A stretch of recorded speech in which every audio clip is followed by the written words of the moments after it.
sakit, Takutan, kelihatan sekali kan behavior Iya. beliau itu. Behavior beliau itu kan ketakutan sekali, nggak mau. Apalagi mendengar Rismon Sianipar Pak, gitu kan. Wah, ini orangnya lagi mempermasalahkan saya, ya takut lah beliau. Seandainya Pak Rismon bilang, Pak, saya Tony misalnya gitu, mungkin silakan. Orang Jogja kan mana mau menolak tamu kan, atau saya Agus Pak, gitu ya. Dia bilang saya Rismon Sianipar, waduh.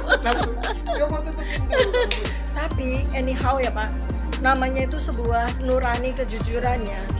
Beliau itu mungkin selama berbulan-bulan ini batinnya itu terusik gitu. Jadi dalam kesempitan waktu yang hanya beberapa menit ya, beliau tetap menyampaikan kebenaran loh. Ya, di pintu yang cuma sempit begitu beliau nyatakan kebenaran. Dua hal yang sangat konfirmasi.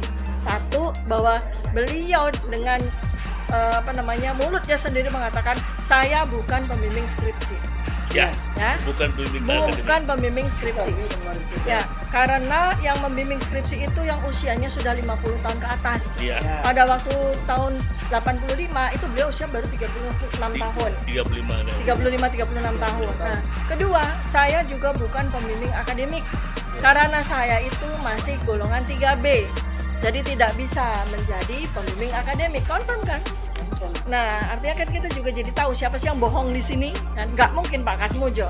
Pak Kasmojo hanya menjadi korban. Jadi ketakutan. Korban.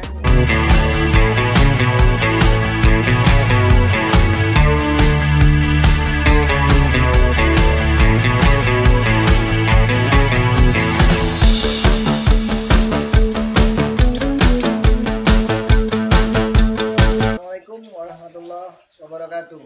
Waalaikumsalam warahmatullahi wabarakatuh. Selamat Waalaikumsalam siang. Kita ketemu warahmatullahi. lagi. Wiwats kembali hadir di sini, kedatangan tamu yang sangat istimewa di tengah-tengah kita siang ini, yaitu sebelah kiri saya Dr. Tifa. Semua orang pasti tahu. Dari ujung barat sampai timur, dari Aceh sampai Papua, bahkan di luar negeri sampai ke Jepang, ke Amerika, udah tahu cerita ini tentang siapa Dr. Tifa. Langsung aja, Dr. Tifa, selamat datang. Assalamualaikum. Waduh, senang Waalaikumsalam banget ketemu warahmatullahi Dr. Tifa. wabarakatuh. Assalamualaikum, Adinda. Waalaikumsalam Di sebelah warahmatullahi kiri wabarakatuh. saya lagi yang ujung ini tidak asing lagi kalau ini. Semua udah pasti tahu. Ini sesepuhnya Wiwats, angkatan 66 Fakultas Hukum. Yaitu abang kita cintai Bang Asrul Harun. Apa kabar Bang? Assalamualaikum. Kabar baik. Assalamualaikum Senang sekali warahmatullahi. ketemu Bang Asrul hari ini. Sehat ya Bang ya? Alhamdulillah rabbil alamin. Kita bertanya ke Dr. Tifa dulu siang ini.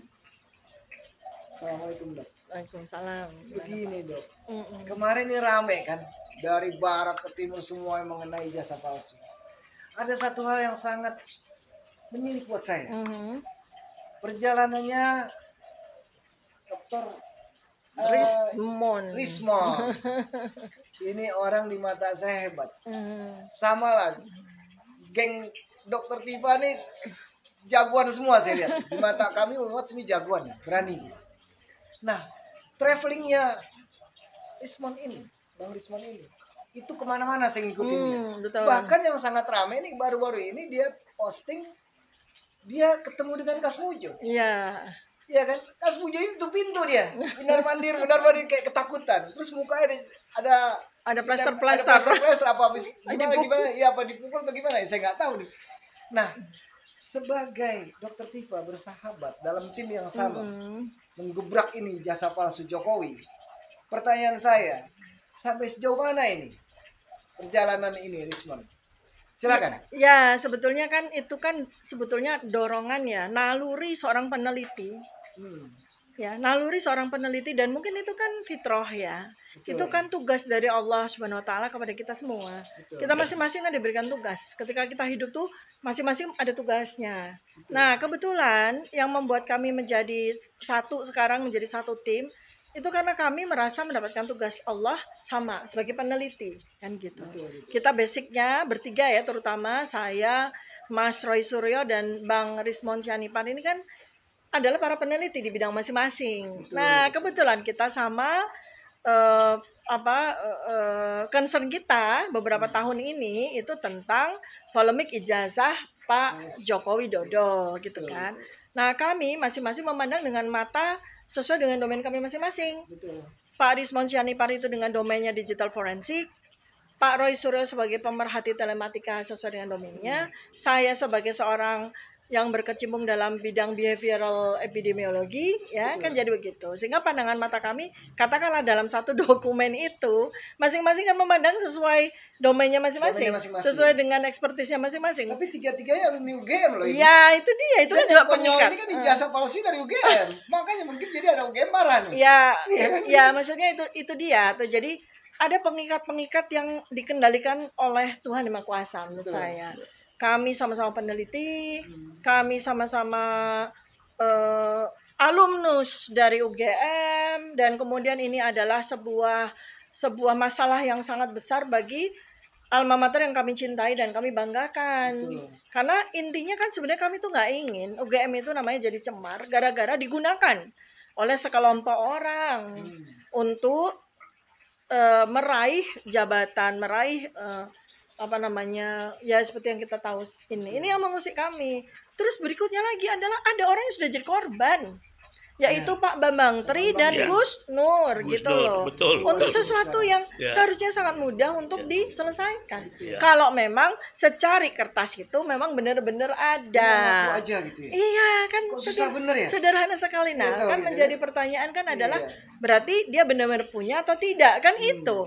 Kalau itu yang ditanyakan oleh pengadilan pada saat Pak Bambang Tri diadili, kemudian pada saat Gus Nur juga diadili, kok tidak muncul-muncul juga gitu kan. Itu kan mengherankan buat kami para peneliti. Nggak usah peneliti deh, rakyat aja semua juga sekarang sudah sibuk dengan risetnya masing-masing tentang polemik ijazah ini kan Semua gitu. ikut Ya, seperti itu. Jadi itu sebenarnya yang mendorong saya, karena peneliti itu harus kayak penyidik. Selama masalah itu belum ada solusinya, selama sebuah pertanyaan itu jawabannya belum confirm, belum sampai kepada conclusion, ibarat kata penelitian berjalan tapi conclusionnya kita belum bisa ambil, kita kan jalan terus mencari semua evidence yang bisa kita ambil, termasuk perjalanannya Bang Rismon Sianipar ini kan dia menambah evidence yang dia miliki, Iya. sehingga semua puzzle itu kemudian tertata dengan baik sehingga memberikan gambaran yang sempurna kepada masyarakat. Itulah tugas kami gitu kan. Untuk semua mozaik, semua puzzle yang tercerai-berai itu kita yang tugasnya ngumpulin satu-satu, kita cocokin dengan bolong-bolong yang ada sampai akhirnya gambaran itu terbentuk sempurna. Kita semua jadi tahu apa sesungguhnya yang terjadi dengan soal ijazah ini. Itu ya.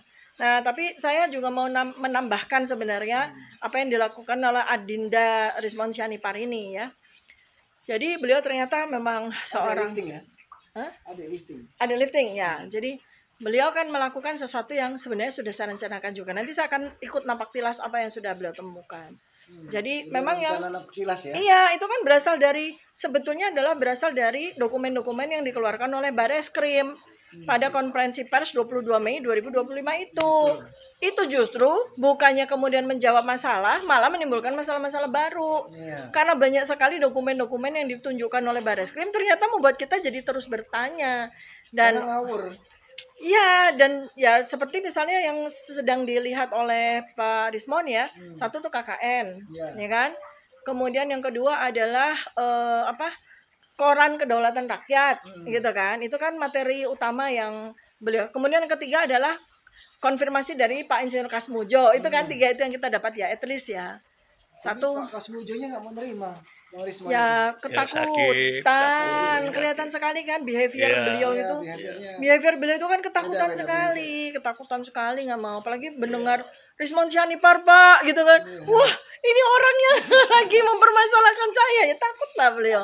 Seandainya Pak Rismon bilang, Pak saya Tony misalnya gitu, mungkin silakan. Orang Jogja kan mana mau menolak tamu kan, atau saya Agus Pak, gitu ya.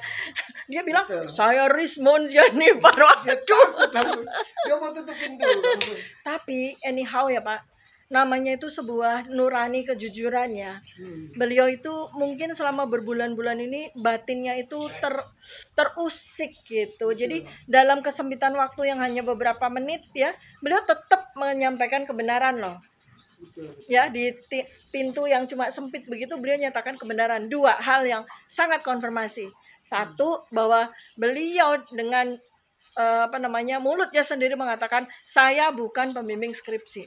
Ya, Ya, bukan pembimbing akademik. bukan pembimbing Bukan, skripsi. dia udah ngeluarin statement Ya, itu. karena yang membimbing skripsi itu yang usianya sudah 50 tahun ke atas. Iya. Ya. Pada waktu tahun 85 itu beliau usia baru 36 tahun. 35 tahun. 35-36 tahun. Nah, kedua, saya juga bukan pembimbing akademik. Ya. Karena saya itu masih golongan 3B. Jadi tidak bisa menjadi pembimbing akademik. Confirm kan? Nonton. Nah, artinya kan kita juga jadi tahu siapa sih yang bohong di sini. Kan? Nggak mungkin Pak Kasmujo. Pak Kasmujo hanya Kasihan. menjadi korban. Korban, jadi ketakutan. Korban, ya.